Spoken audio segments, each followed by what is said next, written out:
Lebaran ke rumah Pak Somad. Cakep. Jangan lupa makan ketupat. Cakep. Kalau Bapak Ibu umat Nabi Muhammad, jawab salam saya dengan semangat. Assalamualaikum warahmatullahi wabarakatuh. Waalaikumsalam warahmatullahi wabarakatuh.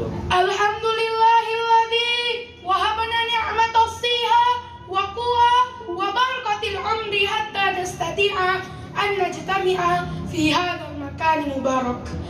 Asyhadu an la ilaha illallah wahdahu la syarikalah wa asyhadu anna Muhammadan abduhu wa rasuluh alladzi la nabiyya ba'da.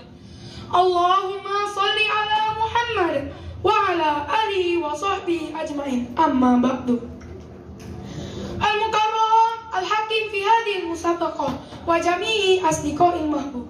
Ismi Muhammad Arsyad Rahman, ana min Markazi Tahfidz Muslimin Midan. Makan rujak pakai timun, rasanya pedas pas di saya. Yayasan Tahfidzul Quran Al-Fawaz sudah 4 tahun. Semoga kedepannya semakin berjaya. Hadirin wal hadirat rahimakumullah. Allah Subhanahu wa ta'ala menurunkan Al-Quran kepada manusia adalah sebagai pedoman hidup. Firman Allah Subhanahu wa ta'ala, A'udzu billahi minasy syaithanir rajim. Bismillahirrahmanirrahim. Syahr Ramadan alladzi unzila fihi al-Qur'an hudan lin-nasi wa bayyinatin minal huda wal furqan. Artinya, bulan Ramadan adalah bulan yang di dalamnya diturunkan Al-Quran sebagai petunjuk bagi manusia, dan penjelasan-penjelasan mengenai petunjuk itu, dan pembeda antara yang benar dan yang batil. Quran Surah Al-Baqarah, surat yang kedua ayat 185. Hadirin wal hadirat rahimakumullah. Sayangnya bagi sebagian umat Islam, ada yang hanya menjadikan Al-Quran sebagai hiasan di rumahnya dan tersimpan rapi di dalam lemari. Karena itu, sebagai umat Islam, kita harus berubah kebiasaannya itu, bahwa Al-Quran itu adalah sebagai petunjuk yang harus dibaca, dihafal, difahami, dan digunakan sebagai pedoman hidup. Sama seperti ketika kita membutuhkan petunjuk arah menggunakan Google Maps di dalam gadget. Kalau mau selamat, ikutilah petunjuk itu. Terkadang harus belok kanan, belok kiri, jalan terus. Sama seperti itulah ketika kita menggunakan Al-Quran. Bedanya, kalau Google Maps terkadang membuat kita tersesat. Tapi, kalau Al-Quran pasti tidak akan menyesatkan manusia. Mau selamat di dunia, bacalah Al-Quran. Mau selamat di akhirat, bacalah Al-Quran.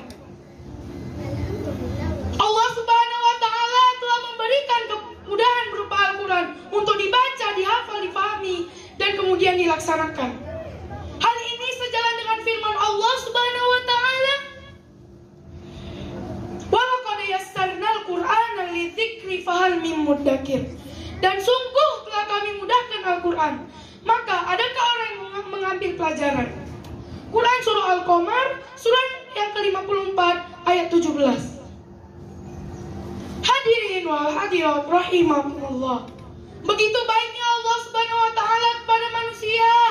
Allah Subhanahu wa ta'ala yang menciptakan manusia. Allah juga yang memberikan petunjuk kepada manusia, dan Allah mudahkan petunjuk itu untuk dipelajari oleh manusia. Karena itu, sebagai hambanya, marilah kita syukuri nikmat terbesar ini dengan cara mempelajari Al-Quran, membaca Al-Quran, menghafal Al-Quran, dan melaksanakan ajarannya. Hadirin wal hadirat rahimakumullah. Ada 3 janji Allah Subhanahu wa ta'ala bagi orang yang mempelajari Al-Quran, membaca Al-Quran, dan menghafal Al-Quran. Yang pertama, menjadi keluarga Allah di muka bumi. Rasulullah sallallahu alaihi wasallam bersabda, An Anas bin Malik, qala Rasulullah sallallahu alaihi wasallam, Inna lillahi ahlina minan nas. Qalu, ya Rasulullah, man hum?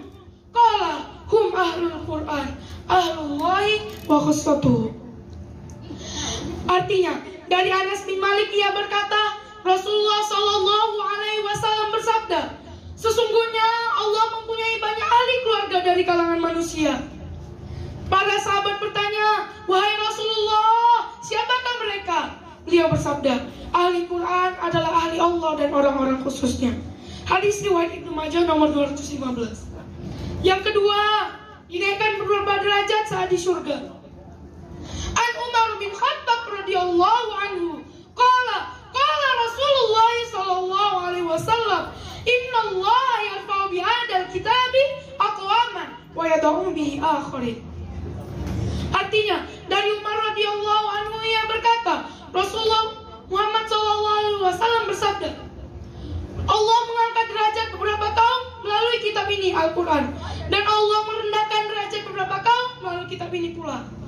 Hadis riwayat Muslim. Yang ketiga, keistimewaan yang akan didapatkan oleh keluarganya, terkhusus orang tuanya.